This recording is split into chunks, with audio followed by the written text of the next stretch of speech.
Well, hello, and it's my pleasure to invite you to come and attend the Keystone Symposium on vaccines and vaccinology, which will be held in Washington, D.C., June 4th through 7th at the Washington, D.C. Marriott Marquis. I think the most exciting is the fact that it's in Washington, D.C. at an important time, particularly with a rise in anti vaccine sentiment that we're seeing across the country. The timing for this is going to be extremely important to remind both elected officials and those who work in the U.S. government and outside the government on the importance of vaccines and their ability to save lives as the most impactful public health interventions we know. I think this will really push the envelope in terms of modern vaccine science, both at the discovery and development end, as well as the delivery side of things, which is, of course, we're realizing now more than ever so important.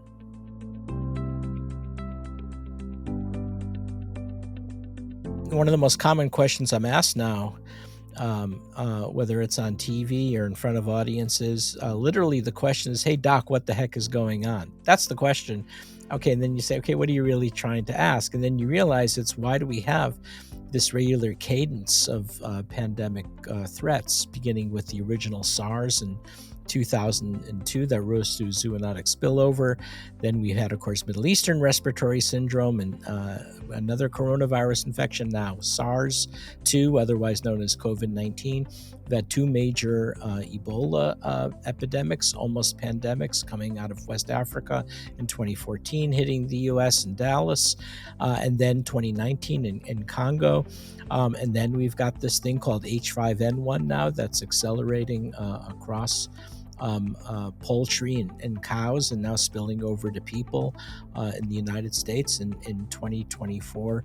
And it's happening because of the confluence of 21st century forces, such as climate change, which UN Secretary General Antonio Guterres now calls global boiling because of the impressive and temperatures that we're seeing of 50 degrees Celsius or more.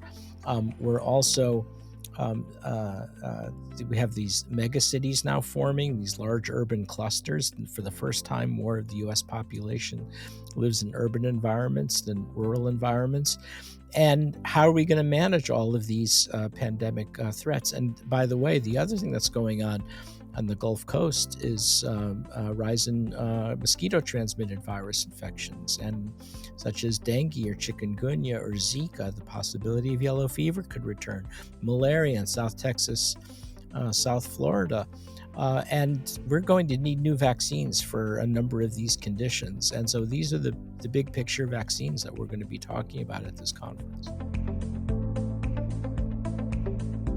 Well, the hope is that new scientific collaborations form, but also recognizing that it's not only the science behind developing vaccines, because our technical ability to make vaccines, quite honestly, has outpaced our political and social and economic instruments that we have to ensure that these vaccines actually get developed and delivered to the people who need them. And so I hope we bring in experts from multiple diverse fields.